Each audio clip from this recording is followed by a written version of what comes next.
குருதேவா, உங்கள் சந்நிதியில் வேல் பூஜை செய்து மனம் நிம்மதியடைந்தது. உங்கள் பொன்மொழியில் வேலின் மகிமை கேட்க மனம் ஆவலாக உள்ளது. தமிழில் நம்ம தான் பாடுறோமே, உருவாய் அருவாய் உலதாய் இளதாய் கருவாய் கதியாய் விதியாய் குருவாய் வருவாய் குஹனின்.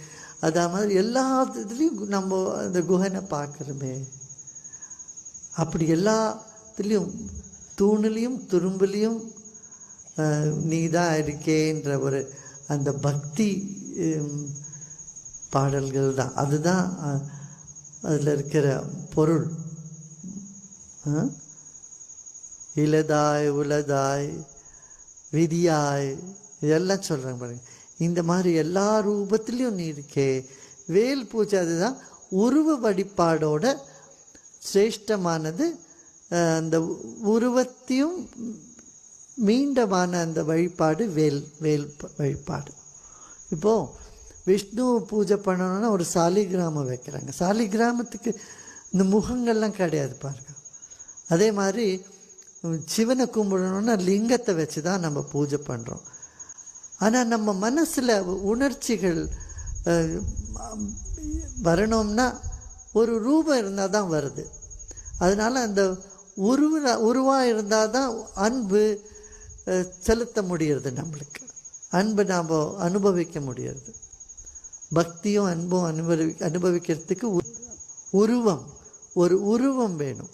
ஒரு உறவை கொண்டாடுறதுக்கு உறவு வேணும். உறவை கொண்டாடுறதுக்கு ஒரு உருவம் வேணும். அந்த உருவத்தையே உருக்கி சின்னதாக கொண்டு வர்றது தான் வேல்.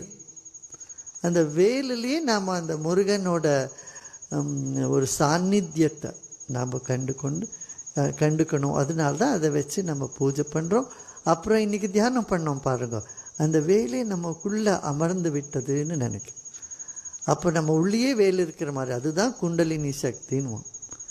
நம்ம உள்ளே இருக்கிற அந்த வேல் மாதிரி மின்னக்கூடிய ஒரு பெரும் பொருளின் சக்தி தான் குண்டலினி. அதான் சக்தி வேல், வெற்றி வேல், வீரவேல் அப்படின்லாம் சொல்கிறதுண்டு.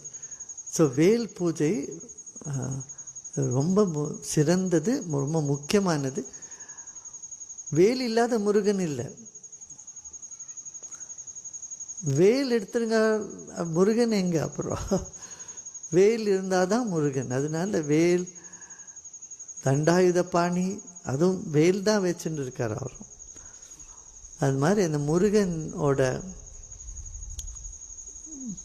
ரூபம் பிரதிரூபமாக நம்ம வேலை வச்சு பூஜை பண்ணுறோம்.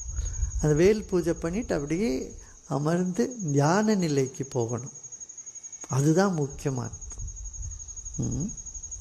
இப்போது ஒரு வண்டி ஓட்டின்னு வீட்டு வரைக்கும் போகிறோம். வீட்டுக்குள்ளே நுழையாத இருந்தால் என்ன பிரயோஜனம்? கடை வரைக்கும் வண்டி ஓட்டின்னு போகிறோம், கடைக்குள்ளே போகாத அப்படியே திரும்பி வந்துட்டேன்னா அப்படி தான் முக்கால்வாசி பூஜை பண்ணுறவங்களாம் அப்படி தான் பண்ணுறோம். பூஜை பண்ணிவிட்டு அப்படியே போயிடுறாங்க.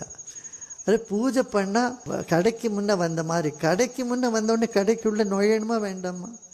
ஹோட்டல் வரைக்கும் வந்திருக்கேன், அந்த ஹோட்டலுக்குள்ளே நுழைஞ்சாதானே வயிறு ரொம்பவும். வெளியில் சும்மா சுற்றி பார்த்தா அது மனம்தான் தெரியும். ஹோட்டலோட மனம் நம்மளுக்கு மனம் புரியும். வெறும் மனம் அதை ஏற்றுட்டு அப்படியே வெளியில் போடுறதா அப்படின்னு நம்மளுக்கு திருப்தி ஆகாது. அதனால திருப்தி கிடைக்கணும்னா பூஜை முடிந்து பூஜை நிறைந்த உடனே தியானம் செய்யணும். பூஜைக்கு முன்ன கூட தியானம் செய்யணும். அப்போ தான் திருப்தியாக பூஜை பண்ணோம்னா அந்த பூஜைக்கு பலன் அதிகமாக. பூஜை பண்ண பிறகு தியானம் பண்ணால் அப்போ இன்னும் நிம்மதியும் திருப்தியும் உடனே நம்மளுக்கு கிடைக்கும். அதனால் இது அவசியமாக பண்ணணும்.